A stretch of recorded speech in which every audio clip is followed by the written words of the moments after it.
हाँ नमस्ते बेटा जी। और बताइएगा क्या हाल चाल है बेटा। बढ़िया हो चंगे हो। तो देख रहे हो आप, आज आपका नया चैप्टर स्टार्ट कर रहे हैं भाई, है ना। वर्ग और वर्गमूल, स्क्वायर और स्क्वायर रूट। देखो देखिए बेटा, आज इस चैप्टर का कंप्लीट बेस पढ़ेंगे। और बेस पढ़ना जरूरी भी होता है आगे बस में। हाँ तो ये लगभग 1 घंटे की क्लास रहेगी। तो आपको कहीं पे नहीं जाना है, जल्दी का काम शैतान का होता है ना। आराम से इस क्लास को लाइक करो, फिर हम आगे बढ़ते हैं भाई। ठीक है, प्यार से इसका शुभारंभ करते हैं। देखो, वर्ग और वर्गमूल, स्क्वायर और स्क्वायर रूट। देखो देखिए आगे। हाँ भाई, इसकी लगभग 10 क्लासें होगी छोटी मोटी। ठीक है भाई। हाँ हाँ, और एक और सूचना है बेटा, आपकी जितनी भी 8 क्लास की आपकी जो भी क्लासें हैं, वो आपको एक दिन छोड़ के एक दिन देखने को मिलेगी। ठीक है, जैसे मान लेते हैं same even days, even even days मतलब सम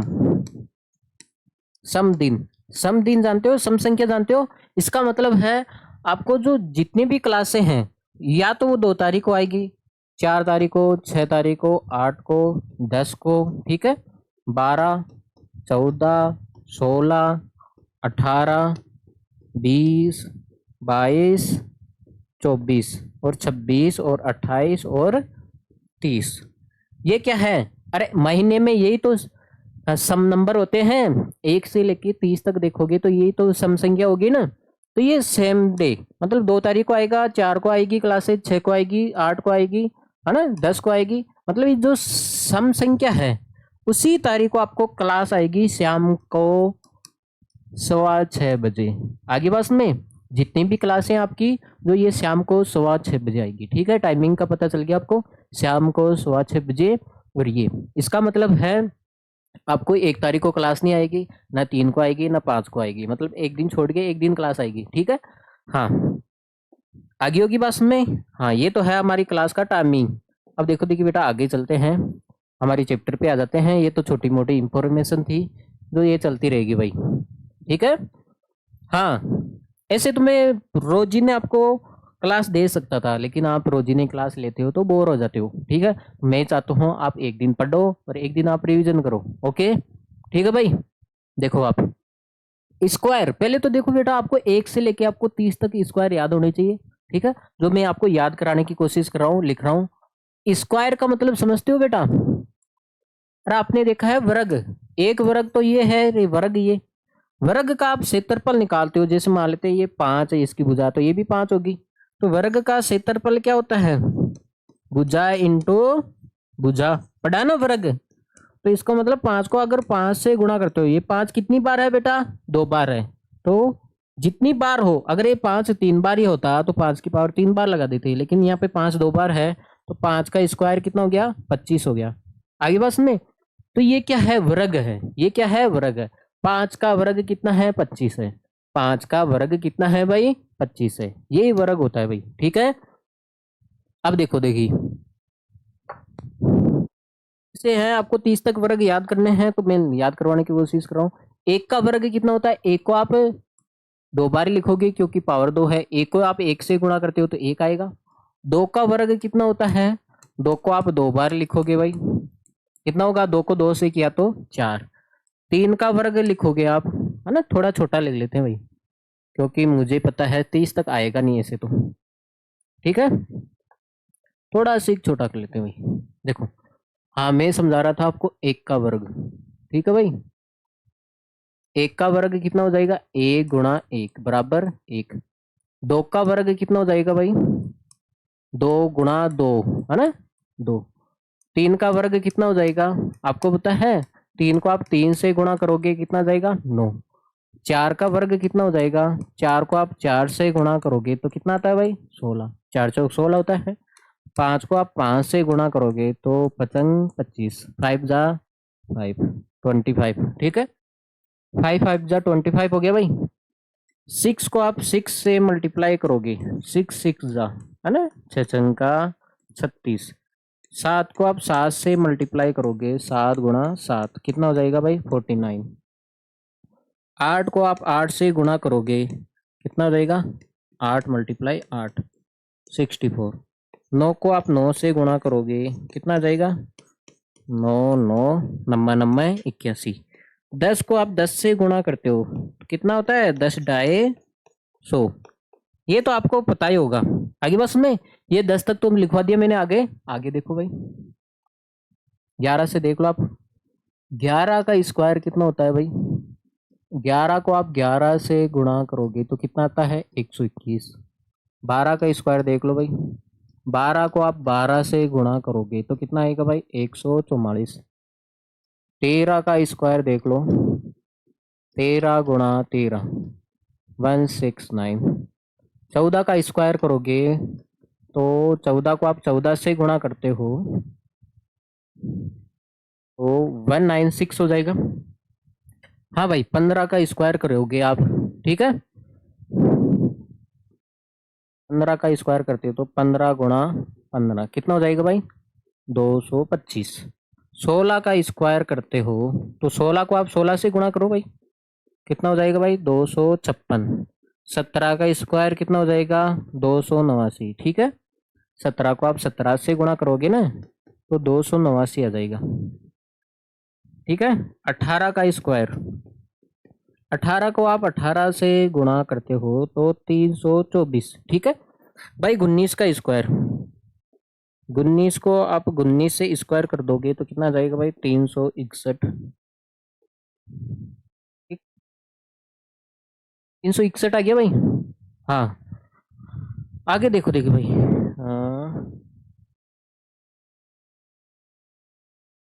हो गया 19 तक। और 20 का स्क्वायर भी यहीं पे आना देते हैं। 20 का स्क्वायर, 20 को आप 20 से गुणा करोगे भाई कितना हो जाएगा, 400। हो गया ये, 400 तक हो गया।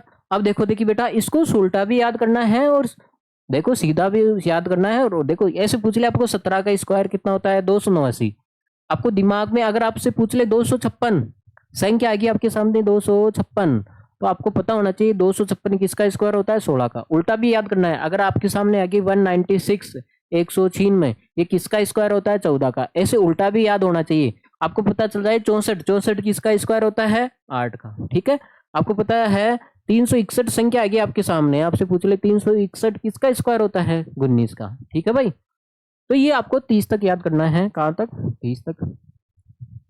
21 का स्क्वायर कितना होता है, 21 गुणा 21, 21 गुणा 21 441, ठीक है। 22 का स्क्वायर, 22 गुणा 22, ठीक है, 484। कुछ ज्यादा नहीं चल रहा है क्या ये भाई, ठीक है। 23 का स्क्वायर, हाँ भाई, इसका स्क्वायर तो 23 को आप 23 से गुणा कर दोगे तो 529 आ जाएगा। 24 का स्क्वायर लिखते हैं भाई, 24 को आप 24 से मल्टीप्लाई करोगे तो 576। 25 का स्क्वायर, वेरी मोस्ट इंपोर्टेंट। 25 को आप 25 से गुणा करते हो तो 625। देखो 26 का स्क्वायर, देखो ये 576 है ना 24 का स्क्वायर, तो ये 26 का स्क्वायर हो जाता है भाई 676। इतना ही फर्क है, ये 576 है तो ये 676 हो जाएगा, ठीक है। दोनों में रिलेशन हो गया भाई। देखो 24 और 26 में। आगे बस में, हाँ, 27 का स्क्वायर, 27 गुणा 27 कितना हो जाएगा भाई, 729, ठीक है। 23 का स्क्वायर, 28 गुणा 28, ठीक है। इसको 28 से गुणा करोगे तो 800 कितना हो गया है, 784। हाँ 784 हो गया, ठीक है भाई। 29 का स्क्वायर, अगर आप 29 को 29 से गुणा करोगे 841, ठीक है। और 30 का स्क्वायर, 30 को आप 30 से गुणा करते हो तो कितना आ जाएगा भाई, 900 आ जाएगा। कितना आ जाएगा भाई, 900 आ जाएगा, ठीक है भाई। तो ये आपके सामने 30 तक स्क्वायर है बेटा, याद कोशिश करना, इसको उल्टा याद कर दें। आपके सामने आ गया 841। 841 आते ही आपके ध्यान में होना चाहिए 841 किसका स्क्वायर है, 29 का, ठीक है। हाँ 784 आ गया, ये किसका हो गया, 28 का। 729 आते ही 27 का। आगे बस में इसे उल्टा भी याद करना है। आपको पूछ ले भाई 27 का स्क्वायर कितना होता है, 729, वो ऐसे भी पूछ सकता है ये 729 किसका स्क्वायर होता है, 27 का। ठीक है भाई, ऐसे। हाँ वो का मतलब एग्जामिनर। अरे एग्जामिनर क्यों, आपको ये कॉमन सेंस की बात है, ये याद रखना आपको। देखो भाई आगे चलेंगे। हाँ, वर्ग संख्या का इकाइक अंक। देखो आपने 1 से लेकर 30 तक वर्ग संख्या लिखी है, इसमें आपने कुछ नोटिस किया क्या? देखो अगर आप मुझे एक बात बताओ, अगर 0 का वर्ग करते तो क्या होता, 0 गुणा 0 कितना होता, 0। तो आपने देखा है इकाइक अंक कितना आ रहा है, देखो 0, 1, 2, 9, 6, 5। देखो कितना आ रहा है, देखो 0, 1, 2, 9, 6, 5 ये आ रहा है। देखो ये आ रहा है, आप भी बोल रहे हो भाई, मैं नहीं बोल रहा हूँ, आप बोल रहे हो। 0 आ रहा है, 1 आ रहा है, 2 आ रहा है, 9 आ रहा है, 6 आ रहा है, 5 आ रहा है। आगे देखो कितना आ रहा है। हाँ ये आ रहा है ना, 0 आ रहा है, 1 आ रहा है, 2 आ रहा है, 9 आ रहा है, 6 आ रहा है, 5 आ रहा है। अब देखो वापिस, वापिस क्या आ रहा है, 6, 9, 4, 1, 0 ये आ रहा है। अब मुझे एक बात बताओ, इसने क्या किया कि 0 से गाड़ी चल रही है हमारी, देखो 0 से गाड़ी चल रही है। 0 आया है, 1 आया भाई, 2 आया है। 2 का स्क्वायर 4 क्या लिख दिया यार मैंने, तभी सोच रहा हूँ 2 कैसे आ गया भाई। 2 को 2 से गुणा करोगे भाई 4 आएगा। कहाँ पे दिमाग रहता है भाई। तो आपने देखा है क्या क्या चीज आई है आपके सामने। 0 आया ना इकाई का अंक, 1 आया, 4 आ गया, क्या आया, 9 आया, 6 आया, और क्या आया, 5। ये आया ना, देखो 0, 1, 4, 9, 6, 5। अब देखो वापिस, देखो 5 तक गाड़ी गई हमारी, 0 से स्टार्ट हुई 5 तक गई, वे फिर वापिस बैकवर्ड होगी, पीछे आ रही वापिस। देखो 5 हो गया ना ये 5, देखो आप, अरे आपको 5 दिखाई दे रहा है, 5, 5 के आगे क्या आ रहा है, 6, वापिस वही आ गया। 6 के बाद में 9, वापिस पीछे चल रहा है ना, फिर 4, फिर 1, फिर क्या आ रहा है, 0 ये आ रहा है ना इकाई का अंक। तो आपने देखा है हमने 0 से स्टार्ट किया है, 1 आ गया, 4 आ गया, 9 आ गया, 5 आ गया, 6, 5 आ गया ना, 6, 5 आ गया। अब 5 के बाद में क्या है, देखो 0 से स्टार्ट हुई 5 तक गई, फिर वापिस बैकवर्ड पीछे आ रही है। देखो आप देख रहे हो ना, आप यहाँ पे देख लो बेटा, देखो 0 हो गया, देखो आगे संख्या देखो आप, 0, 1, 2, अरे संख्या देखो 0, 1, 2, 9, 6, 5 हो गया ना। अरे 0 आ गया यहाँ पे, 1 आ गया, 4 आ गया, 9 आ गया, 6 आ गया, 5 आ गया, फिर देखो वापिस उल्टा चले गए ना 6। देखो वहां पे, अरे 1, 0 से लेके 5 तक गए, फिर क्या होगा, पीछे आ गया 6, 6 आ गया, फिर देखो उधर 9, 4, 1, 0। देखो क्या, मुझे एक बात बताओ बेटा, आप मुझे एक बात बताओ, हम क्या कर रहे हैं, 0 0 आ रहा है, पहले 1 आ रहा है, फिर 4 आ रहा है, फिर 9 आ रहा है, फिर 6 आ रहा है, फिर 5 आ रहा है, फिर वापिस देखो यहाँ तक चढ़ते हैं, फिर वापिस उतर जाते हैं, ये काम कर रहे हैं ना। अरे यही काम कर रहे हैं ना, इकाई का अंक देखो आप, क्या इसके अलावा कोई इकाई का अंक मिल रहा है क्या, देख लो आप, 0 आ गया यहाँ पे, इकाई का अंक 0 है, 1 है, 4 है, 9 है, 6 है, 5 है, आगे पास में, फिर वापिस 5 तक गए, वापिस उतरे, देखो 6, 9, 4, 1, 0। क्या इसके अलावा इकाई का अंक हो सकता है क्या भाई? हमने 0 से लेके 30 तक हमने वर्ग संख्या लिख दी, तो आपने पता चला है इकाई का अंक क्या क्या आया, आपको पता चला है इकाई का अंक क्या क्या आया है। देखो 0 आया है, 1 आया है, 4 आया है, 9 आया है, 6 आया है, और 5 आया। क्या इसके अलावा आपने इकाई का अंक देखा है क्या? क्या आपने 2 देखा है क्या? क्या आपने 3 देखा है क्या? का यहाँ पे 7 देखा है क्या? क्या आपने 8 देखा है क्या? अरे बेटा किसी भी संख्या का आप वर्ग करो, किसी भी संख्या का वर्ग करो, या तो उसका इकाई का अंक 0 आ सकता है, 1 आ सकता है, 4 आ सकता है, 9 आ सकता है, 6 आ सकता है, 5 आ सकता है। इसका मतलब ये इकाई का अंक आ सकते हैं। इसका मतलब ये, आप किसी भी संख्या का, दुनिया में कौन सी भी संख्या ले लो आप बेटा, उसका वर्ग करोगे, आप उसका स्क्वायर करोगे, तो अंतिम अंक या कभी भी 2 नहीं आएगा, ना कभी 3 आएगा, ना कभी 7 आएगा, ना कभी क्या आएगा, 8 आएगा। आगे बस में, ठीक है। अरे बेटा संख्या होती कहाँ से, बेटा 0 से लेके 9 तक ही तो होती है। अरे 0 से लेके 9 तक ही तो होती है। से लेकर 9 तक की तो संख्या होती है, इसके बाद में वापस रिपीट होने लग जाती है ना। संख्या तो यहाँ तक की होती है। 0 का स्क्वायर करोगे तो 0, 1 का स्क्वायर करोगे तो 1, 2 का स्क्वायर करोगे तो 4, 3 का स्क्वायर करोगे 9, 4 का स्क्वायर करोगे तो 16, 5 का स्क्वायर करोगे तो 25, ठीक है। 6 का स्क्वायर करोगे 36, 7 का स्क्वायर करोगे भाई 49, 8 का स्क्वायर करोगे आप 64 और 9 का स्क्वायर करोगे 81। तो आप देख लो आप, अरे 0 से लेकर 9 तक की तो संख्या होती है। तो अंतिम अंक देखो आपको क्या मिला, 0 मिला है, 1 मिला है, 4 मिला है, 9 मिला है, 6 मिला है, ठीक है, 5 मिला है। देखो 0 से लेके 5 तक गए, फिर वापस देखो, ये देखो पीछे चल रहे हैं 9, देखो क्रम से चल रहे हैं ना। देखो भाई आगे बात सुनने, यही तो है। तो आपको किसी भी संख्या का आप वर्ग करोगे तो इकाइकांक 0 हो सकता है बेटा, 1 हो सकता है, 4 हो सकता है, 9 हो सकता है, 6 हो सकता है, 5 हो सकता है। इसका मतलब है किसी भी वर्ग संख्या का आप स्क्वायर करोगे तो उसका अंतिम अंक कभी भी 2 नहीं आएगा, न कभी 3 आएगा, न कभी 7 आएगा, न कभी 8 आएगा। इसको आप नोट कर लिया जाए, फिर हम आगे बढ़ते हैं भाई, ठीक है। ओके बेटा चले। हाँ इसने बोला है दो क्रमागत वर्ग संख्या के बीच में कितनी संख्या है। जैसे मान लेते हैं दो क्रमागत, क्रमागत का मतलब हो गया बेटा लगातार, लगातार लगातार संख्या लेनी है।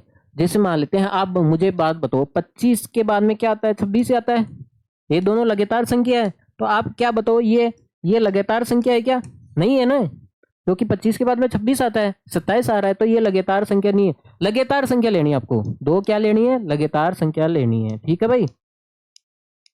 देखो तो हम क्या ले रहे हैं भाई, दो लगातार संख्या ले रहे हैं। जैसे आपने ले लिया 0 का स्क्वायर कर दिया, 1 का स्क्वायर कर दिया, दो वर्ग संख्या है, एक तो 0 है और एक 1 है, एक तो 0 है और एक 1 है। अब ये बोल रहा है दो वर्ग संख्या है, इन्हीं के बीच में कितनी संख्या आएगी वो बताना आपको। तो आप देखो 0 का स्क्वायर 0 हो गया और 1 का स्क्वायर कितना हो गया, 1 हो गया। तो बताओ इसके बीच में कितनी संख्या, 0 ही है, अरे 0 ही है ना। अब मुझे एक बात बताओ, अगर मैं ले रहा हूं आपके सामने 1 का स्क्वायर, 1 के बाद में क्या आता है 2, ये लगातार दो क्या है, वर्ग संख्या है। तो इसके बीच में कितनी संख्या आएगी, देखो 1 का स्क्वायर 1 होता है, 2 का स्क्वायर कितना होता है 4, तो इसके बीच में कितनी आएगी भाई, 2 और 3, दो संख्या आ रही है बेटा, दो संख्या आ रही है। जैसे एक और उदाहरण दे देता हूं, आपके सामने है 2 का स्क्वायर है और 3 का स्क्वायर है, दो लगातार संख्या है, 2 और 3 लगातार आता है ना भाई। हाँ 2 का स्क्वायर हो गया 4, 3 का स्क्वायर हो गया 9, इसके बीच में कितनी संख्या है भाई, यार कितनी है, 5, 6, 7 और 8, कितनी है, 4 संख्या है भाई, 4 संख्या है ना इसके बीच में। और जैसे मान लेते हैं, एक और उदाहरण दे देता हूं मैं आपको, 4 का स्क्वायर और 5 का स्क्वायर। अब मुझे एक बात बताओ, 4 का स्क्वायर कितना होता है 16, 5 का स्क्वायर कितना हो गया 25, तो इसके बीच में कितनी संख्या है, देखो 17 आएगी, 18 आएगी, 19 आएगी, 20, 21, 22,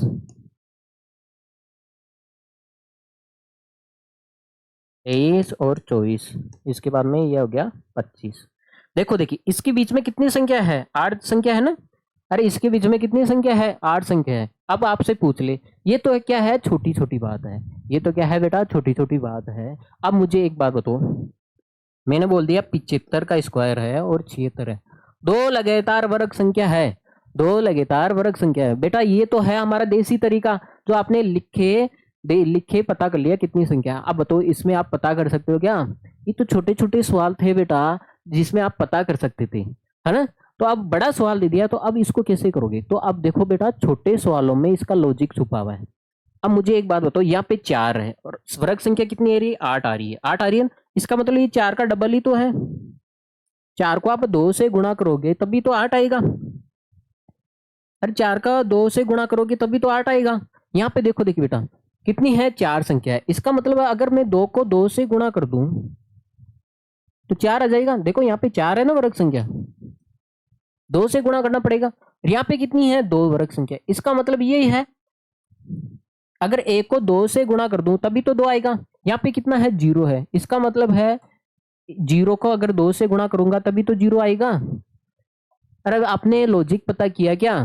अरे बेटा आपके सामने जो दो वर्ग संख्या है, दो संख्या है, उसके बीच में वर्ग संख्या ज्ञात करनी है, तो इसका मतलब है जो छोटी वाली संख्या है उसको आप 2 से गुणा कर दो।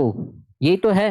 देखो छोटी वाली संख्या क्या थी यहाँ पे 4, 4 को 2 से गुणा करोगे 8, तो 8 वर्ग संख्या आ रही है ना यहाँ पे। यहाँ पे देखो, यहाँ पे देखो छोटी वाली संख्या कौन सी है, 2 है या 3 है?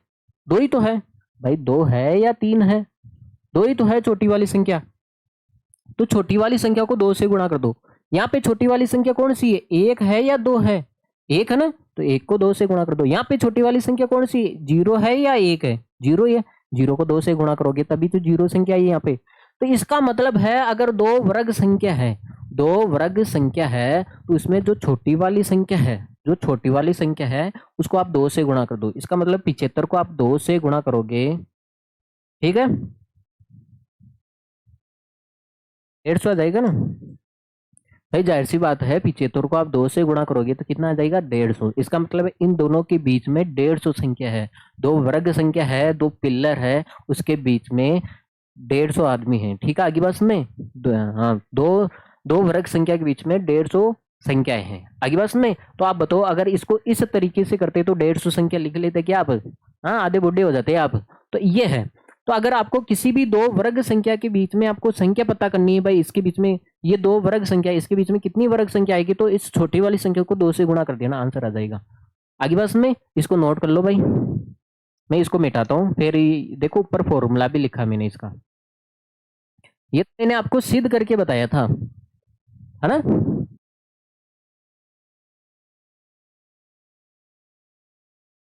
दो वर्ग संख्या है, मान लेते हैं, अब देखो मान लेते हैं कोई वर्ग संख्या है, जैसे है 16 है और ये 17 है, दो वर्ग संख्या है। अरे ये सेम ही तो है। एन का मान यहाँ पे 16 है, एन का मान कितना है बेटा, 16 का मान है यहाँ पे बेटा 16, ठीक है, 16 ही है ना, तो एन का स्क्वायर हो गया ये। यहाँ 17 को क्या लिख सकते हो आप, अरे 16 प्लस 1 लिख सकते हो ना भाई। अरे यहाँ पे एन की जगह देखो मैं आपको बताता हूँ, देखो मैं लिख रहा हूँ, 16 को तो 16 लिख सकते हो आप, 17 को क्या लिख सकते हो, 16 प्लस 1, एक ही तो ज्यादा होगा भाई। अगर ये 16 है तो उससे एक ज्यादा होगा, अगर मान लेते ये 20 है तो वो 21 होगा, 20 से तो एक ही ज्यादा होगा ना। तो ये फॉर्मूला बन गया। इसका मतलब है अगर 16 को आप एन मानोगे तो ये एन का स्क्वायर हो गया, 16 को आप एन मान लो, एन ही माना था ना, तो ये एन प्लस 1 का स्क्वायर हो जाएगा। तो इसका आंसर कितना हो जाएगा, इसका आंसर हो जाएगा 2n, 2n आ रहा है ना, 2 गुणा n। इसका मतलब है अगर 16 और 17 है, इनके बीच में आपको संख्या पता करनी है, तो n कौन सा है, 16, तो 16 को आप 2 से गुणा कर दो, 2 गुणा 16, तो कितनी संख्या आ जाएगी भाई, 32। ये है इसका लॉजिक, ठीक है। जो छोटी वाली संख्या है, देखो ये n आया ना, इसको आपको किससे गुणा कर देना है भाई, 2 से गुणा कर देना है। आगे होगी बात समझ। तो आप बताओ मुझे, एक संख्या है आपके सामने है 224 का स्क्वायर है और 225 का स्क्वायर है, इसके बीच में कितनी वर्ग संख्या है, इसके बीच में देखो दो वर्ग संख्या है, लगातार दो वर्ग संख्या है ना, इसके बीच में कितनी संख्या है, संख्या पूछ रहा हूं ना कि वर्ग संख्या। दो वर्ग संख्या के बीच में कितनी वर्ग संख्या आएगी, अब बताओ। तो इसमें छोटा नंबर ये है ना, तो इसको आप 2 से गुणा कर दो, कितना आ जाएगा भाई, 4 4 8, 448 संख्या आ जाएगी इसमें, ठीक है। इन दोनों वर्ग संख्या के बीच में 448 क्या है, संख्या है, ठीक है भाई। आगे होगा बात समझ में आपको, आगे बढ़े।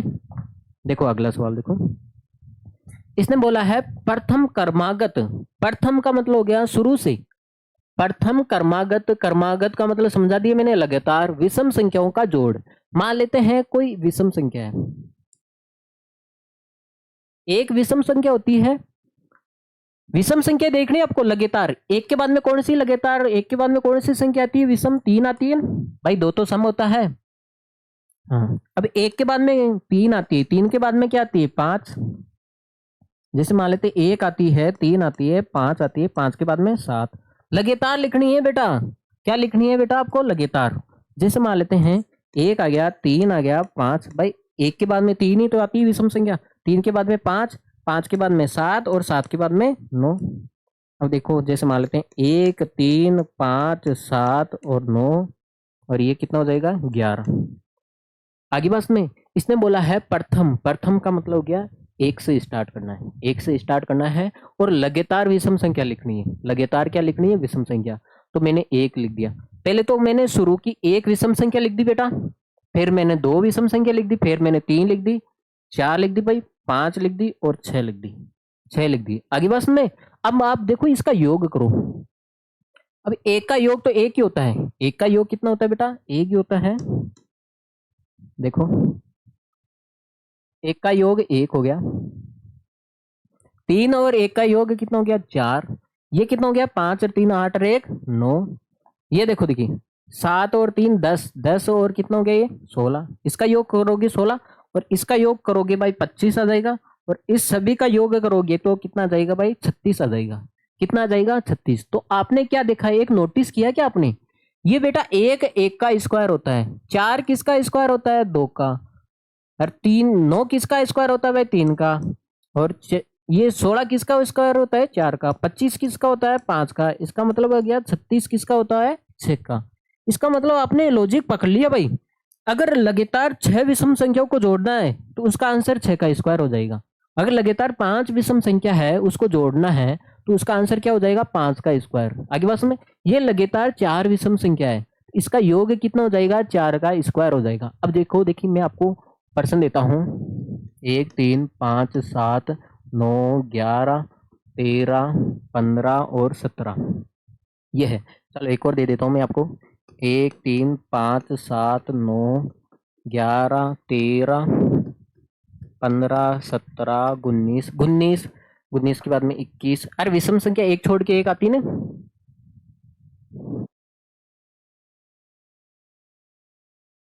इसके बाद में 23 है ना, 25 27। अब देखो देखिए आपको पूछ ले पहले तो ये पता करना है ये एक से स्टार्ट हो रही है और ये भी एक से स्टार्ट हो रही है और ये लगातार है, कोई भी गायब नहीं है। देखो एक के बाद में तीन आता है, तीन के बाद में पांच आता है, पांच के बाद में सात, सात के बाद में नौ। अगर कोई बोल दे आपको 1 3 9 11 ये लगातार नहीं है भाई विषम संख्या, क्योंकि एक के बाद में पांच आना चाहिए था, तीन के बाद में पांच आना चाहिए था ना, पांच के बाद में सात आना चाहिए था। ये लगातार नहीं है भाई, इसमें छलांग मार दी, एक से सीधा नौ आ गया। लगातार नहीं है भाई, ये लगातार विषम संख्या है और ये भी लगातार विषम संख्या है।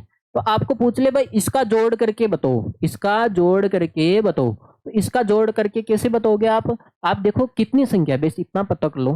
तीन, तीन छह, तीन का नौ, नौ है ना, तो यहाँ पे नौ का स्क्वायर हो जाएगा इसका आंसर। नौ का स्क्वायर कितना हो गया? 81। इसका योग करोगे ना बेटा 81 आएगा। ठीक है, अब यहीं पे पता कर लो ये आपको पूछ ले ये लगातार विषम संख्या दे रखी है, उस अगले बंदे ने पूछ लिया भाई इसका जोड़ करके बताओ, हमें इसका योग करके बताओ। तो योग करके एक तो देसी तरीका जोड़ने बैठ दो, है ना, तब तो आप बूढ़े हो जाओगे भाई। हाँ तो यहाँ पे देखो संख्या को काउंटिंग करो, तीन संख्या ये होगी, तीन छह, तीन नौ, तीन चौक 12 और 13 और 14। तो 14 का स्क्वायर कर दो, कितना आ जाएगा आंसर इसका? 196 आ जाएगा। अरे आगे बात में अगर कोई भी लगातार संख्या है, मान लेते हैं यहाँ पे 14 संख्या थी, एन का मान कितना हो गया? 14। मान लेते हैं यहाँ पे लगातार 14 संख्या है तो उसका योग कितना हो जाएगा? एन का स्क्वायर, 14 का स्क्वायर हो जाएगा। अरे 14 संख्या है तो 14 का स्क्वायर, 9 संख्या है तो 9 का स्क्वायर हो जाएगा।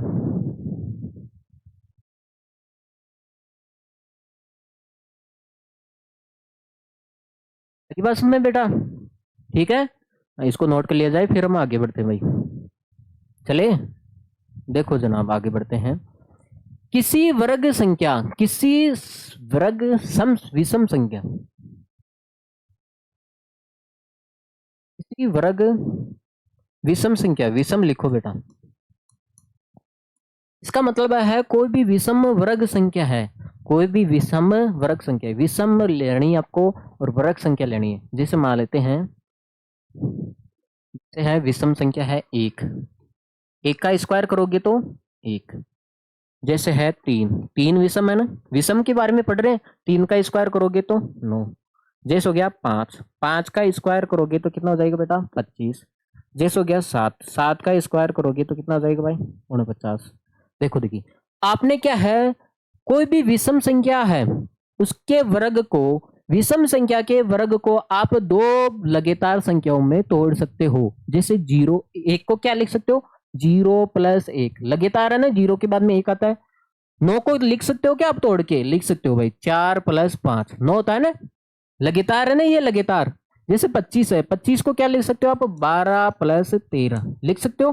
अरे ये लगातार है ना, 12 के बाद में क्या आता है, 13। इसका कहने का मतलब है, मैं ये कहना चाह रहा हूं बेटा, किसी भी संख्या है, ठीक है, किसी भी विषम संख्या है, किसी भी विषम संख्या के वर्ग को आप लगातार दो संख्याओं में तोड़ सकते हो। जैसे ये 49 है, 49 है, तो इसको क्या लिख सकते हो आप, 24 + 25 लगातार लिख सकते हो आप, लगातार लिख सकते हो विषम संख्याओं को। आप मुझे एक बात बताओ, जैसे 2 का स्क्वायर होता है 4, क्या 4 को आप लिख सकते हो क्या, ये सम संख्या है ना 2, क्या 4 को आप लिख सकते हो क्या। जैसे मान लेते हैं 4 का स्क्वायर हो गया, कितना हो गया, 16। 16 को आप लगातार दो संख्या में लिख सकते हो क्या। देखो 4 को क्या क्या लिख सकते हो, 0 + 4 लिख सकते हो, 1 + 4 लिख सकते हो आप, 2 + 2 लिख सकते हो, है ना, 1 + 3, 1 + 3 लिख सकते हो, 2 + 2 लिख सकते हो। कोई बोलेगा मैं 4 + 0 लिखूंगा, कोई दिक्कत नहीं। 3 + 1 लिखूंगा, कोई दिक्कत नहीं। 2 + 2 लिखूंगा, कोई दिक्कत नहीं। क्या इसके अलावा 4 को आप तोड़ सकते हो क्या, नहीं तोड़ सकते। तो आपने देखा है कोई भी लगातार संख्या नहीं आ रही, 0 के बाद में 1 आना चाहिए, यहाँ पे सीधा 4 आ रहा है। 1 के बाद में 2 आना चाहिए, यहाँ पे 3 आ रहा है। 2 के बाद में 3 आना चाहिए, लेकिन 2 ही आ रहा है क्या। तो इसका मतलब कोई भी सम संख्या है ना, सम संख्या, इसको आप दो भागों में नहीं तोड़ सकते, लगातार दो भागों में नहीं तोड़ सकते। ऐसे तो तोड़ ही सकते हो। 16 है, अरे 16 को क्या लिख सकते हो आप, 8 + 8 लिख सकते हो, ठीक है, या फिर 7 + 9 लिख सकते हो।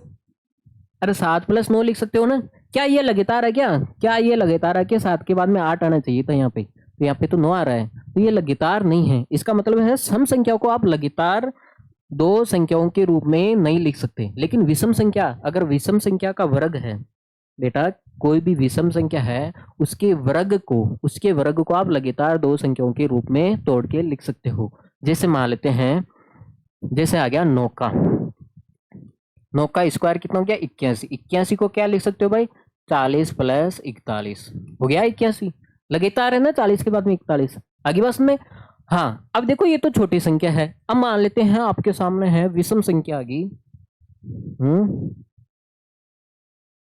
जैसे आ गई 15 का स्क्वायर कितना होता है, 225 है। अब इसको लिख के बताओ, 225 को तोड़ के बताओ, तो तोड़ोगे तो हालत खराब हो जाएगी ना भाई। इसको दो भागों में तोड़ के बताओ, हालत खराब हो जाएगी ना। तो इसके लिए मैंने फॉर्मूला बनाया, इसके लिए क्या बनाया मैंने, फॉर्मूला बनाया है। क्या करोगे यहाँ पे, एन का मान कितना है यहाँ पे रखो, देखो तो यहाँ देखो, ये तो समझ में आ गया आपको। अब देखो बड़े सवालों को कैसे करेंगे फॉर्मूला बेस पे।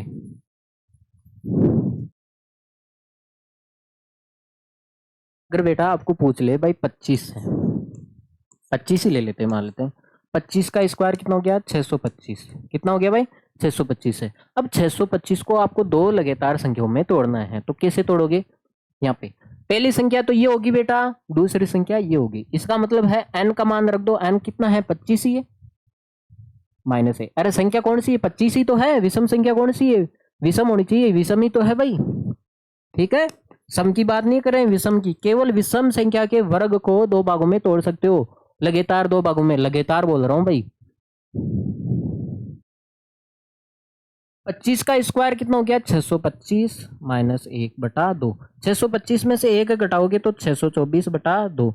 तो 624 में 2 का भाग लगाओगे बेटा, तो कितना आएगा,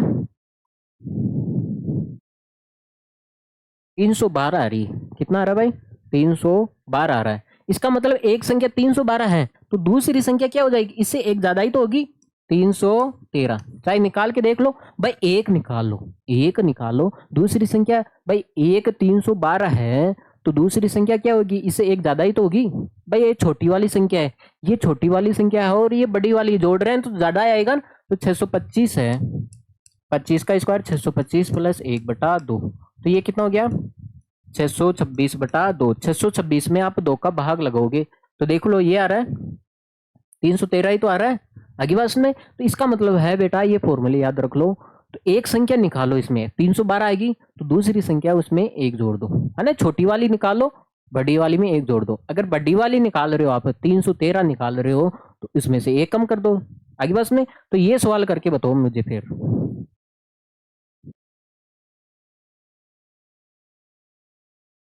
ये एक सवाल करके बताओ भाई।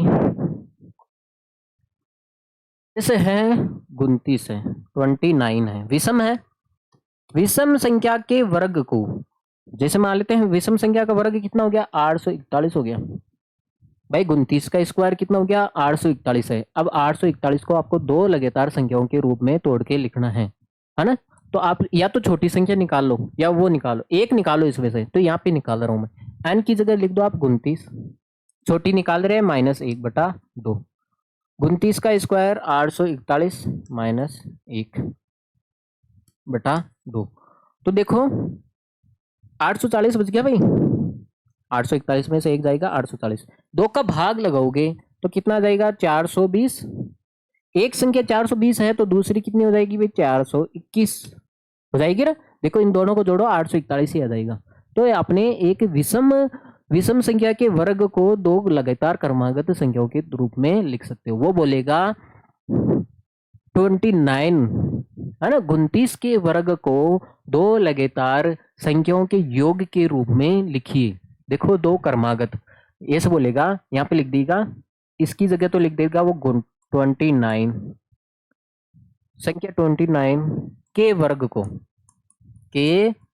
वर्ग को दो क्रमागत प्राकृतिक संख्याओं के योग के रूप में लिखिए। ऐसा आएगा सवाल, ठीक है भाई। इसको नोट कर लिया जाए, फिर हम आगे बढ़ते हैं। ओके बेटा, आ रहा है ना समझ में? समझ में आना चाहिए, क्लास तो चाहे छोटी जाए चाहे बड़ी जाए। हाँ भाई देखो, अब अगला देखो, दो क्रमागत सम हो या विषम संख्या हो। दो क्रमागत सम संख्या हो या विषम संख्या लगातार होनी चाहिए। जैसे मान लेते हैं भाई 12 और 14 है, लगातार है ना। 12 के बाद में देखो सम संख्या लिया मैंने, 12 और 14 सम संख्या है और लगातार है। 12 के बाद में 14 आती है ना सम संख्या, सम, या तो सम लो या विषम लो। जैसे मान लेते हैं मैं ले रहा हूं 15, 15 के बाद में क्या आता है 17, 15 के बाद में क्या आता है 17, ये ले लिया मैंने विषम। विषम विषम नहीं विषम, विषम लिख रहा है भाई। ये तुम्हारे कमेंट पे ध्यान चले जाता है तो यहाँ पे लोचा हो जाता है। ठीक है, अभी कर दिया था ना हमने, 2 का स्क्वायर 2 ही। ध्यान नहीं रहता भाई। देखो इसने बोला है या दो लगातार, या तो सम संख्या ले लो या विषम संख्या ले लो। ठीक है, अब देखो एक तो हमारे पास देसी तरीका है, 15 को आप 17 से गुणा करो। ऐसे जाओगे ना आप बेटा दूसरी क्लास की तरह, ऐसे करोगे तो ये नहीं करना है, ये नहीं करना है। ठीक है, अब देखो देखिए, आपको पता है ये लगातार है और वो भी क्या है लगातार। या तो लगातार सम संख्या लेनी है, ऐसे नहीं एक तो आप सम संख्या ले लो और एक आप विषम संख्या ले लो, ऐसा नहीं भाई, ऐसा नहीं। या तो लगातार दो सम संख्या होनी चाहिए या फिर लगातार दो विषम होनी चाहिए। देखो देखिए 12 के बाद में 14 आता है सम, और 15 के बाद में 17 आता है ना विषम, 16 थोड़ी आता है। हाँ, तो अब देखो देखिए इसका इनका गुणा करोगे तो आप देखो इसकी बीच की संख्या मान लेते हैं 13 है। बीच की संख्या कौन सी है 13, यहाँ पे बीच की संख्या कौन सी है बेटा 16 है। 16 है ना, इस पे ध्यान देना, बहुत ही इंपॉर्टेंट है, बहुत ही ज्यादा क्या है इंपॉर्टेंट है। देखो पहले तो मैं आपको सिद्ध करके बताऊंगा फिर शॉर्टकट बताऊंगा। 12 को क्या लिख सकते हो आप 13 - 1, 13 में से 1 घटाओगे तभी तो 12 आएगा। 14 को क्या लिख सकते हो आप 13 + 1, ऐसे लिख सकते हो। तो आपने देखा है क्या, एक बार तो माइनस और एक बार प्लस, तो एक फॉर्मूला बन गया आपके सामने, a - b और a + b बन गया ना ये फॉर्मूला, a² - b²। अरे बन गया ये, अरे एक बार माइनस में हो और एक बार प्लस में हो तो ये फॉर्मूला आता है a - b और a + b। तो इसका हो गया a²। का मतलब एक का मान कितना है 13। देखो एक की जगह कितना लिख रखा है 13, पहला देखो 13 ही तो है, तो 13 का स्क्वायर माइनस बी की जगह कितना लिख रखा है 1, अरे बी का मान कितना है देखो 1 ही तो है, 1 का स्क्वायर। अब मुझे एक बात बताओ, 13 का स्क्वायर तो 13 का स्क्वायर -1, तो आपने देखा इसका आंसर कितना आएगा, 13 का स्क्वायर कितना हो गया 169 - 1, इसका आंसर आएगा 168। तो आपने लॉजिक लगाया क्या, आपने देखा है 13 का स्क्वायर जो बीच की संख्या आ रही है उसका स्क्वायर कर दो। देखो यहाँ पे इसको देखो आप, इसको इस चीज को देखो आप, अरे यहाँ से तो यहाँ पे देखो एक बार प्लस और एक बार माइनस, तो a² - b², ए स्क्वायर का मतलब 13 का स्क्वायर, एक का स्क्वायर तो एक ही तो होता है, इसलिए देखो ये और ये सेम ही तो है, तो इस लॉजिक को देखो आप, तो आपने देखा है जो बीच में जो संख्या आ रही है उसका स्क्वायर कर दो, उसमें से एक घटा दो, यही तो है। अरे उसमें से स्क्वायर कर दो और एक घटा दो। अब देखो 15 सत्तो 105, देखो एक तो हमारा देसी तरीका है उसको कर लेते हैं। 15 सत्तो 105, 15 8 10 कितना हो गया 25, 255 आंसर आना चाहिए ना, 255 आंसर आना चाहिए भाई।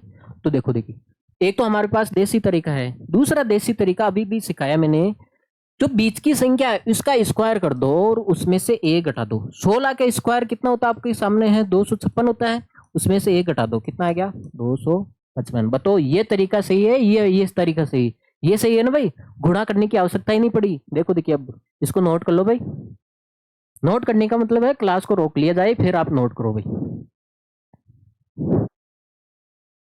देखो कुछ सवाल देता हूँ, क्वेश्चन देता हूँ, फिर समझ में आ जाएगा। ये तो मैंने आपको समझाने की कोशिश की है, मैं भी समझ में आया तो कोई दिक्कत नहीं है, लफड़ा नहीं है। अब मुझे एक बात बताओ बेटा, 24 और 26 है, एक तो ये संख्या है,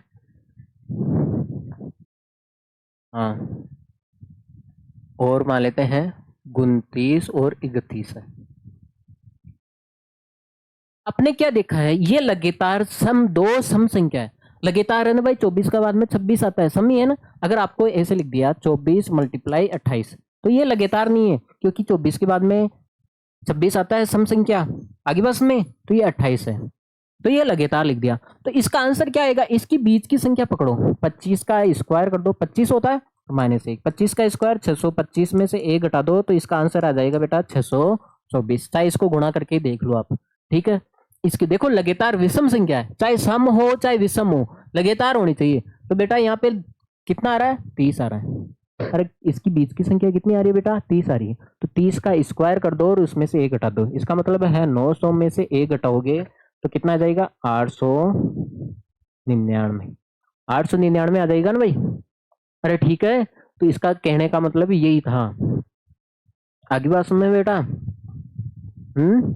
देखिए अब आपके पास क्या है, कुछ रोचक, कुछ क्या है, कुछ फैक्ट है आपके सामने जो आपको हाँ थोड़ा याद करना पड़ेगा। देखो कैसे, इसने बोला है देखो, अगर एक का स्क्वायर करते हैं, एक का स्क्वायर करते हैं तो एक आता है, 11 का स्क्वायर करते हैं तो एक दो एक आता है, 121 आता है। इसने बोला है 111 का स्क्वायर करते हैं तो एक दो तीन, इसका मतलब कुछ समझे क्या भाई। इसने देखो यहाँ पे इसने एक कितनी बार है 3 बार है, इसका मतलब है हमें 3 तक जाना है, ये है ना। अरे एक कितनी बार है बेटा, यहाँ पे 3 बार है, तो इसका आंसर देखो, हमें एक कितनी बार है भाई 3 बार है, तो हमें 3 तक तो चढ़ना है, 1 2 3, फिर वापिस उतरना है, 3 के बाद में क्या आता है 2, तो 1, आंसर सही है। यहाँ पे देखो एक कितनी बार है भाई 2 बार है, तो 2 तक चढ़ना है, 1 से 2 चढ़ गए वापिस उतरोगे, 2 के बाद में पहले क्या आता है 1, ये है ना इसका आंसर। देखो देखिए बेटा मैं आपको देता हूँ, जैसे मान लेते हैं एक है आपके सामने 4 बार, एक की कितनी बार है 4 बार है, इसका मतलब है 1111 का स्क्वायर पूछ ले आपसे, 1111 का स्क्वायर पूछ ले, तो एक 4 बार है, तो आप 4 तक चढ़ोगे, 1 2 3 4, 4 तक चढ़ गए आप, वापिस उतर दो, 4 के बाद में क्या पहले क्या आता है 3 2 1। मान लेते हैं एक है आपके सामने 6 बार, एक ही कितनी बार है बेटा 6 बार ही है, तो आप 6 तक चढ़ोगे, 1 2 3 4 5 और 6, अब वापिस उतरोगे भाई, है ना। 6 के पहले क्या आता है 5, 5 के पहले 4। भाई किसी भी पहाड़ पे चढ़ते हैं तो पहले आप चढ़ाई करते हो, फिर वापिस उतरोगे, तो यहाँ पे आ गया 1 2 3 4 5 और 6 आ गया, वापिस उतरोगे तो क्या आएगा 5 4 3 2 1, यही तो आएगा। तो पहाड़ पे चढ़ना है, तो इसने बोला है कहाँ तक चढ़ना है 1 2 3 4 5 6 तक चढ़ना है, तो 6 तक चढ़ गए, 6 तक चढ़ गए ना भाई, वापिस उतरे 5 4 3 2 1। अरे आ गया लॉजिक समझ में आपको। तो ये तो है भाई एक एक एक वाला। अब देखो बेटा, अब ये भी है भाई, देखो यहाँ पे 6 2 बार है, देखो 7 तो सभी में है, एक को लिख लेते हैं भाई, 6 3 बार है, यहाँ पे लिख लेता हूँ मैं 6 कितनी बार है भाई 4 बार है, यहाँ पे लिख लेता हूं मैं 6 5 बार आंसर। देखो पीछे तो 7 आए और यहाँ पे 6 की संख्या आई, 6 की संख्या आई, तो इसका आंसर कैसे करोगे बेटा? देखो इसका आंसर करोगे बेटा, पहले तो 7 का स्क्वायर कितना होता है? गुण 50। देखो लास्ट में 9 आएगा सभी में, लास्ट में कितना आएगा? 9, क्योंकि 7 का स्क्वायर कितना होता है? गुण 50। अरे 7 का स्क्वायर करोगे तो गुण 50 आएगा ना, तो 9, 9 लिखो लास्ट में। अब मुझे एक बात बताओ, यहाँ पे 6 कितनी बार है भाई? 5 बार है। 1 2 3 4 5, 5 बार ही 6 है ना, तो 5 बार ही आप 8 लिखोगे। 1 2 3 4 5 बारी तो 8 लिखोगे, लिख दिया आपने।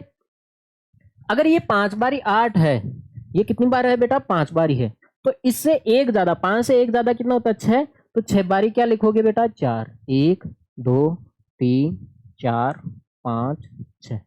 आगे होगी लॉजिक बात समझ में? देखो देखिए, ये देखो यहाँ पे देखो, पहले 9 लिखो आप, 9 तो लिखना है सभी में, यहाँ पे भी लिख लेते हैं, ठीक है, क्योंकि 7 का स्क्वायर गुण 50 होता है, अंतिम अंक तो 9 आएगा ही ना भाई, है ना। अब मुझे एक बात बताओ, यहाँ पे 6 कितनी बार है भाई? 4 बार है, तो 4 बारी आप 8 लिखो। 4 बारी कितना लिखो भाई? 8 लिख दिया भाई। ये है कितनी बारी? 4 बारी है। अब देखो 4 से एक ज्यादा, 4 से एक ज्यादा कितना होता है? 5 होता है, तो 5 बारी आप 4 लिखो। 1 2 3 4 भाई, लिख दिया आपने? भाई लिख दिया ना आपने? ठीक है। अब ठीक है ना, 4 बारी, यहाँ पे 3 बारी। हाँ, मुझे एक बात बताओ, यहाँ पे 3 बारी क्या है? 6 है। देखो 7 का तो 9 लिख दिया मैंने, यहाँ पे 3 बारी 6 है, तो 3 बारी 8 लिखो भाई। 1 2 3, 3 बारी 8 लिखना है, 3 बारी आपने 8 लिख दिया। अब 3 से ज्यादा क्या होता है? 4, तो 4 बारी क्या लिखोगे? 4। 1 2 3 और एक 4। आगे बात समझ में? अरे आगे हो गया लॉजिक समझ में? अगर ऐसा स्क्वायर पूछ ले तो आपको इस तरह से करना है, ठीक है भाई। मैं वापिस समझा देता हूँ। जैसे 7 का स्क्वायर कितना होता है? गुण 50, लास्ट में 9 लिखना है। अब देखो ये 5 बारी 6 है, 5 बारी क्या है? 6 है, तो 5 बारी 8 लिखो, ठीक है। हाँ, अब देखो, अब इससे एक ज्यादा, इससे एक ज्यादा, 5 से एक ज्यादा क्या होता है? 6, तो 6 बारी क्या लिखोगे? 4 लिखोगे, ठीक है भाई। ऐसे करना है इसको, इसको नोट कर ले जाए, 2-3 बारी प्रैक्टिस करोगे तो हो जाएगा। ये क्या है? फैक्ट है बेटा ये। अब ये बोल रहा है भाई, किसी संख्या जिसका इकाई अंक 5 हो तो उसका वर्ग ज्ञात करना बहुत आसान होता है, ये खुद ही बोल रहा है।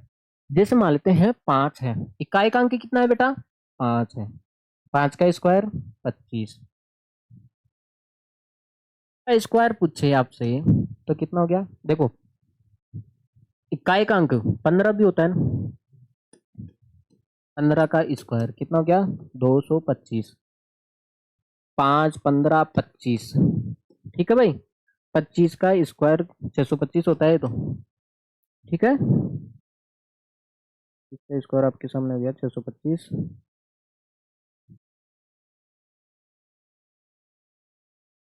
हाँ, 35 का स्क्वायर, 35 का स्क्वायर, 35 का स्क्वायर कितना हो गया? 1225। अब इसने बोला है जिसका इकाई का अंक 5 हो, जिसका इकाई का अंक कितना हो बेटा? 5 हो, उसका स्क्वायर निकालना आसान होता है। उसका स्क्वायर निकालना क्या होता है? आसान होता है। इसका मतलब है, अगर आपको पूछ ले इकाई का अंक 5 है, भाई इकाई का अंक कितना है? 5 है भाई, 5 ही है ना, तो इसका स्क्वायर निकालना बहुत ही आसान हो जाता है। क्या हो जाता है बेटा? बहुत ही आसान हो जाता है। कैसे निकालोगे इसका स्क्वायर? तो आप देखो, पहले तो आप मुझे एक बात बताओ, 12, इसको क्या करना है? आपको 12 दिखाई दे रहा है, 12 को इससे किससे गुणा करना है? 12 से जस्ट ज्यादा कौन सी संख्या आती है? 13, 13 आती है ना। और 12 से जस्ट ज्यादा कौन सी संख्या आती है? 13, और उसको 100 से गुणा कर देना, प्लस 5 का स्क्वायर कितना हो गया? 25। देखो 12 को 13 से गुणा करोगे 36, ठीक है, 3, 12 और 3, इसको 100 से गुणा करोगे तो इसका मतलब ये हो गया 5600 और प्लस 25। अब देखो, देखिए 25 जोड़ोगे इसमें, ये अरे 156 25 हो जाएगा, और 15 625 हो जाएगा नहीं, इसका आंसर 15 625 हो जाएगा। देखो देखिए, जैसे मान लेते हैं, आप गुणा करके 125 का स्क्वायर निकाल के भी देख सकते हो। देखो मैं एक और समझाता हूँ आपको। जैसे मान लेते हैं ये 35 का स्क्वायर है। देखो इसको कैसे निकाला इसने, 35 है ना 35, इसको कैसे निकालना है। जो ये 3 है, 3 को किससे गुणा करना है भाई, 4 से। 3 के बाद में क्या आता है, 4 ही आता है। और भाई 3 के बाद में क्या आता है, 4 ही आता है ना। अरे इसको 100 से गुणा कर देना, प्लस 5 का स्क्वायर, वो 5 का स्क्वायर 25 जोड़ देना। देखो 3 चौक कितना हो गया, 12। 12 को आप 100 से गुणा करोगे तो 1200 प्लस 25, 1200 में 25 जोड़ोगे तो कितना गया, 1225। आगे बात में, तो ये काम करना है, जो आगे वाली संख्या है उसको क्या करना है, मान लेते हैं आगे ए है, मान लेते हैं आगे ए है, तो उसमें एक जोड़ के, जैसे मान लेते हैं आगे 12 है, 12 में आप एक जोड़ोगे तो कितना आ रहा है, 13। और सैकड़ा का मतलब हो गया, उसको 100 से गुणा करोगे प्लस 25 जोड़ोगे, प्लस क्या जोड़ोगे, 25 जोड़ोगे। आगे बस में, जैसे मान लेते हैं, एक और उदाहरण देता हूं, आपके सामने आ गया भाई,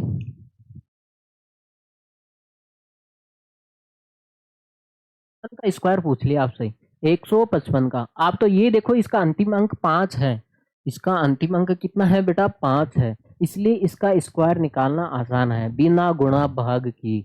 इसका मतलब है, एक तो आपके पास ये है तरीका, 155 को आप 155 से गुणा कर लो, ऐसे है ना, दूसरी क्लास के बच्चों की तरह। लेकिन यहाँ पे आपको कुछ सिखाया जा रहा है, वो सीखो आप। अंतिम अंक 5 है बेटा, इसका अंतिम अंक कितना है, 5 है।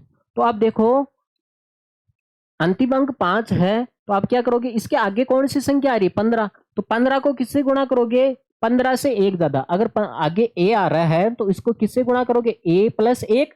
इसका मतलब है आगे 15 आ रहा है तो इसमें एक जोड़ दो, देखो आगे कितना आ रहा है, 15, तो यहाँ पे 15 में आप एक जोड़ोगे तो कितना आ जाएगा, 16। और 15 से एक ज्यादा, आगे 15 आ रहा है, 15 को अगली संख्या से गुणा कर दो, गुणा 100। भाई सैकड़ा के स्थान पे आएगा ना प्लस 25।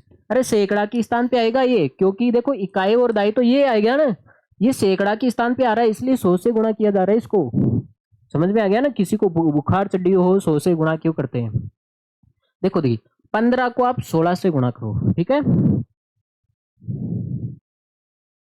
15 छक्की 90, 9 हो गया। तो 100 से गुणा करोगे, दे भाई 240 ही तो आएगा, इसको 100 से गुणा करोगे तो 2 जीरो चिपका दो, प्लस 25, तो 25 जोड़ोगे तो 240 याद आएगा इसका आंसर। आगे बस में, अरे ठीक है। तो आपने देखा है अगर किसी भी संख्या है उसका अंतिम अंक 5 है तो उसका वर्ग निकालना बहुत ही आसान हो जाता है, ठीक है भाई। देखो एक और सवाल करवा देता हूँ, आपको नहीं समझ में आया तो, जैसे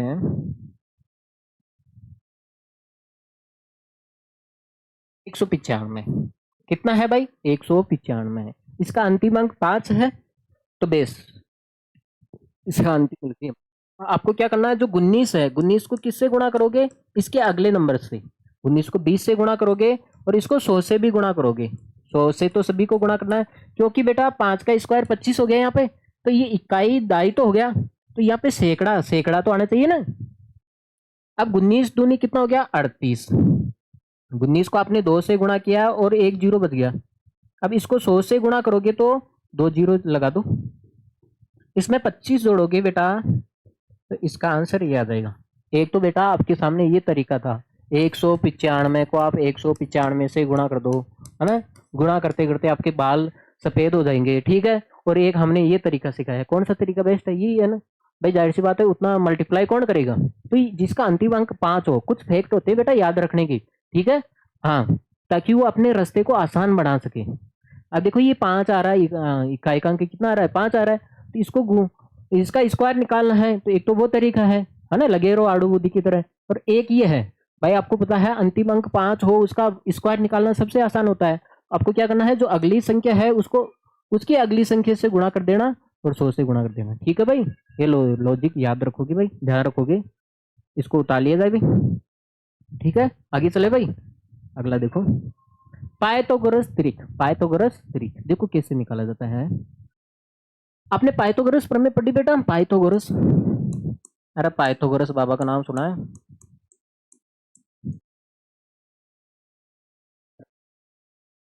जैसे है एक भुजा है 3, दूसरी 4 है, तो कर्ण कितना आता है, 5 आता है, आता है। जैसे मान लेते हैं एक भुजा है इसे देखो मैं आपको बताता हूँ। अरे पाइथागोरस प्रमेय कैसे निकालते हो आप? कर्ण स्क्वायर आधार स्क्वायर प्लस लंब स्क्वायर। पाइथागोरस प्रमेय पढ़ी होगी 7th क्लास में। ये बेटा कर्ण होता है इसका, ये आधार हो गया और ये क्या हो गया? लंब हो गया। तो कर्ण स्क्वायर, कर्ण निकालना आपको। कर्ण स्क्वायर क्या हो गया? आधार कितना है? 3 का स्क्वायर, लंब कितना है? 4 का स्क्वायर। कर्ण तो आपको निकालना भाई। 3 का स्क्वायर 9 गया, 4 का स्क्वायर 16 गया। 9 और 4 को, 9 और 16 को जोड़ोगे तो 25। अब आपको पता है के स्क्वायर का मान 25 आया, तो के का मान कितना आ जाएगा? स्क्वायर को हटाओगे तो उधर अंडर रूट लगेगा ना भाई। तो 25 किसका स्क्वायर होता है? 5 का। इसका मतलब ये कितना आ गया? कर्ण कितना आ गया आपके सामने? 5 आ गया। अब देखो, देखिए बेटा, आ गया ये? हाँ, अब देखो मैं आपको दूसरा तरीका भी बता रहा हूँ। अगर संख्या आ जाए तो एक और उदाहरण दे देते हैं भाई आपको, क्यों चिंता करते हो? मैंने आपको संख्या दे दी भाई,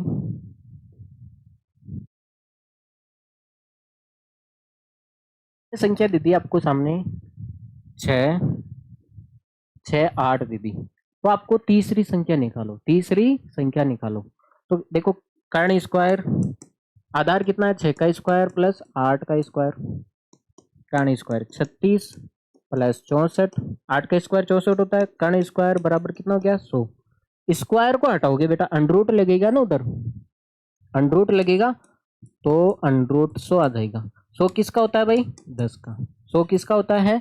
10 का होता है। आगे बस में। अब देखो, देखिए मैं आपको समझाने की कोशिश कर रहा हूं। उसने बोला है एक पाइथागोरस ट्रिक है। पाइथागोरस ये है, देखो जोड़ा बन गया वहां पे। देखो अभी जोड़ा आया था ना आपके सामने, 3 4 5, 3 4 5। ये पाइथागोरस ट्रिक होती है। जैसे 5 12 13, ये भी पाइथागोरस ट्रिक होती है। एक होती है 7 24 25, ये पाइथागोरस ट्रिक होती है। इसको निकालने का तरीका कैसे है? वो आपको देगा बेटा, छोटी संख्या देगा। वो बोलेगा एक समकोण त्रिभुज है। देखो पाइथागोरस प्रमेय समकोण त्रिभुज में लगती है ना। वो बोलेगा एक सबसे छोटी भुजा आपके सामने ये है। 3 दे देगा, 5 दे देगा, 7 दे देगा। तो आपको अन्य दो भुजा निकालनी, अन्य दो भुजा निकालनी है। तो कैसे निकालोगे? उसके लिए वो पाइथागोरस ट्रिक है। देखो बेटा, यह है सबसे छोटी भुजा है, सबसे छोटी। और ये है सबसे बड़ी। सबसे बड़ी का मतलब कर्ण हो गए, और ये बीच वाली है। वो बोला है अभी अभी, देखो मैंने आपको सवाल दे दिया है, ये सवाल दिया मैंने आपको अभी अभी।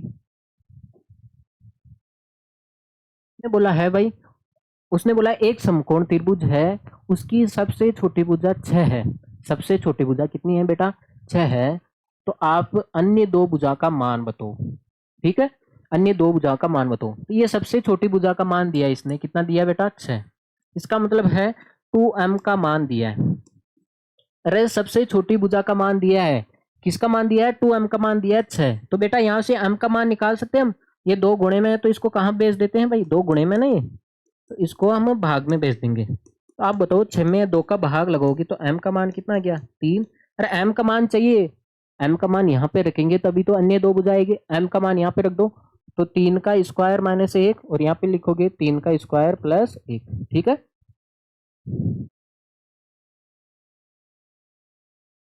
हाँ, 3 का स्क्वायर देखो, अरे यार 9 लिख दिया कि मैंने। 3 का स्क्वायर, 9 माइंड में रह गया। देखो m का मान कितना है? 3 आया ना, तो यहाँ पे 3 रखो। 3 का स्क्वायर माइनस 1 और 3 का स्क्वायर प्लस 1। 3 का स्क्वायर कितना हो गया? 9 माइनस 1, और यहाँ पे 9 प्लस 1, तो कितना आया भाई?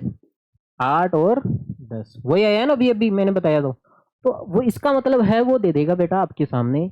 उसने वो बोलेगा भाई आपको एक समकोण त्रिभुज है, उसकी सबसे छोटी भुजा का मान 6 है। तो अन्य दो भुजा का मान बताओ, अन्य दो भुजा का मान बताओ। तो वो हमेशा सबसे छोटी भुजा ही देगा। जैसे मान लेते हैं, एक और उदाहरण दे देता हूं मैं।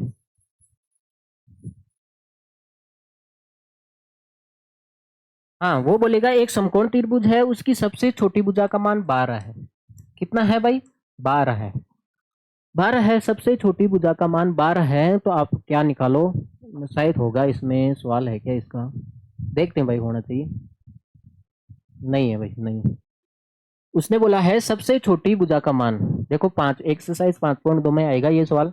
उसने बोला है सबसे छोटी भुजा का मान आपके पास 12 है। इसका मतलब है 2m का मान आपके सामने 12 है, तो यहाँ से m निकाल सकते हैं, ये 2 गुणे में है तो कहाँ पे भेज दो इसको, भाग में। तो m का मान कितना गया भाई, 6। ये m का मान आपको यहाँ पे रखना है, ये हो जाएगा भाई 6 का स्क्वायर माइनस 1, ये हो जाएगा भाई 6 का स्क्वायर प्लस 1। तो अन्य दो भुजाएं आ जाएगी 36 माइनस 1, और ये हो जाएगी 36 प्लस 1। 36 में से 1 घटाओगे 35, और ये हो जाएगी 37। तो इसका मतलब एक पाइथागोरस ट्रिक होती है, एक भुजा तो 12 है, तो दूसरी कितनी है 35 है, तो तीसरी कितनी हो जाएगी भाई 37। कितनी हो जाएगी 37। तो ये पाइथागोरस त्रिक निकालने का फॉर्मूला है। वो सबसे छोटी भुजा दे दे हमें, तो अन्य दो भुजा हम ऐसे निकाल सकते हैं। ठीक है भाई, आगे बस में चले क्या आगे। अभाज्य गुणनखंड, अभाज्य गुणनखंड ये बोला है किसी भी भाज्य से, देखो लास्ट टॉपिक बचा है, किसी भी भाज्य संख्या को, भाज्य संख्या है, भाज्य संख्या लो आप, जैसे मान लेते हैं 24 है, भाज्य संख्या है, इसमें खुद के अलावा किसी और का भी भाग जाता है ना, जिसके 2 से अधिक गुणनखंड हो भाज्य संख्या कहलाती है। 24 है, तो 24 के आप अभाज्य गुणनखंड निकालो बेटा, 24 के क्या निकालो बेटा, अभाज्य गुणनखंड। 2 का भाग जाएगा इसमें 12 बारी, फिर 2 का भाग जाएगा इसमें 6 बारी, 2 का भाग जाएगा इसमें 3 बारी। तो आपने देखा है 24 को 2 कितनी बार आया, 3 बारी, 2 गुणा 2 गुणा 2 और 3 एक बार आया। अरे 24 में भाग लगाया, 2 3 बारी है और 1 3। ठीक है, अब मुझे एक बात बताओ, 2 कितनी बार है, 3 बार, गुणा 3। अब मैं आपको एक और संख्या दे रहा हूं, जैसे 60 है। कौन सी संख्या बेटा, 60 है। 60 के आप अभाज्य गुणनखंड निकालो, 60 के हम अभाज्य गुणनखंड, जैसे आप ले ले तो 60 क्यों लें यार, बड़ी संख्या निकाल लेते हैं, 210 ले रहे हैं, कौन सी 210 ले रहे हैं। ठीक है भाई, भाज्य संख्या है भाई, भाज्य संख्या है 210 में, हाँ, क्योंकि अब अभाज्य संख्या जैसे मान लेते हैं ये 13 है, अभाज्य संख्या है, तो इसके फैक्टर क्या होंगे, इसके अभाज्य गुणनखंड होंगे ही नहीं, क्योंकि 13 में 13 का ही भाग जाता है ना, तो इसका एक ही गुणनखंड होगा 13। तो अभाज्य संख्या से कोई मतलब नहीं है, क्योंकि अभाज्य संख्या के कोई टुकड़े नहीं होते हैं ना भाई, इसलिए इसने बोला है भाज्य संख्या, कोई भाज्य संख्या ले लो, ये है। तो अब इसके अभाज्य गुणनखंड निकालो, क्या निकालो भाई, अभाज्य गुणनखंड।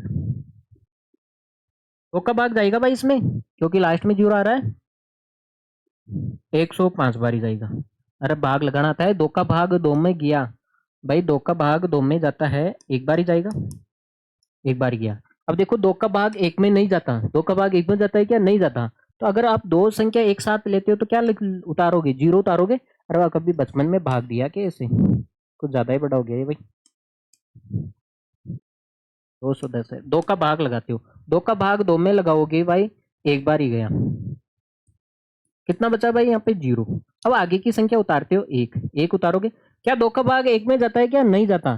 तो नहीं जाता है तो फिर अगली संख्या उतारते हैं, जब दो संख्या एक साथ उतारते तो आप यहाँ पे 0 लगाते हैं ना भाई, 0 लगाते हैं ना यहाँ पे भाई, दो संख्या एक साथ उतारोगे 0। 10 में कितनी बार किया, 5 बारी, आगे बस में। तो यही काम कर रहा हूँ, अगर दो संख्या एक साथ उतारोगे तो 0, ऐसे नहीं आप 15 लिख दो, यहाँ पे बहुत सारे मूर्ख है जो लिख देते हैं ऐसे ही। अब देखो इसमें किसका भाग जाएगा, 3 का जा रहा है भाई, भाई इसमें 3 का भाग जा रहा है। देखो 3 तरीका 9, 3 पंजो 15, 5 का जा रहा है, 7 का, 7 में एक बार। तो आपने देखा है 210 था, 2 इसको लिखा आपने 2 गुणा 3 गुणा 5 गुणा 7। तो आपने देखा है कोई भाज्य संख्या थी बेचारी, क्या थी, भाज्य संख्या थी, तो इसको अभाज्य संख्याओं के गुणनफल के रूप में लिख दिया। देखो 2 भी अभाज्य, ये भी अभाज्य, ये भी अभाज्य और ये भी अभाज्य, इसलिए इसने बोला है किसी भी भाज्य संख्याओं को, ये भाज्य संख्या थी ना बेटा, संख्या को, कोई भी भाज्य संख्या आपके पास दुनिया में कोई भी भाज्य संख्या है, तो उसको आप अभाज्य संख्याओं के गुणनफल के रूप में तोड़ सकते हो, गुणनखंडित कर सकते हो। आगे बात समझ में, जैसे आप कोई भी बता दो, जैसे है 30 दूनी 70, ठीक है, 140 भाज्य संख्या है ये भाई, 140 क्या है भाज्य संख्या, क्योंकि इसमें 10 का भी भाग जाता है, सबका भाग जाता है ना, खुद के अलावा किसी और का भी भाग जाता हो। तो आप देखो ये बेचारी भाज्य संख्या थी, इसको आप अभाज्य संख्याओं के रूप में तोड़ के लिख सकते हो। ठीक है, तो आप 140 के अभाज्य गुणनखंड निकालोगे, 70 2 35 5 7 7 1, ये तो आता है ना, 2 का भाग लगाना है ऐसे। तो आपने देखा है 2 गुणा 5 गुणा 7। देखो 2 कितनी बार है, 2 बार है, 5 एक बार है और 7 एक बार है। तो आपने देखा है एक भाज्य संख्या थी बेचारी, इसको आपने अभाज्य संख्या, देखो 2 अभाज्य होता है, 5 भी अभाज्य होता है और 7 भी क्या होता है, अभाज्य संख्या होती है। तो एक भाज्य संख्या को आप बेटा अभाज्य संख्याओं के गुणनफल के रूप में आप तोड़ के लिख सकते हो ऐसे। ठीक है, ये समझाने की कोशिश कर रहा हूँ। किसी भी भाज्य संख्याओं को अभाज्य संख्याओं के गुणनफल के रूप में गुणनखंडित कर सकते हो, किया जा सकता है। ठीक है, आगे बस में चले भाई आगे। तो बेटा आज की क्लास आपकी यहीं पे कंप्लीट हो जाती है। तो बहुत बड़ी क्लास की थी, हमने भी, हमारी भी कंठ सूखी है भाई। तो आप भी देखो भाई, इसको लाइक करके जाना है, क्लास को शेयर भी करना है। ठीक है, हाँ भाई, भाई 1 घंटे की मेहनत को आप इसमें तोल दिया करो। अरे मेरे स्टूडेंट हो, मेरे बच्चे हो, प्यारे बच्चे हो, तो आप इस पे भी ध्यान दोगे। ठीक है, अगर पाकिस्तान से हो तो इस पे ध्यान ही दोगे। हाँ, ठीक है बेटा, take care, see you, bye, next class में मिलते हैं, बाय।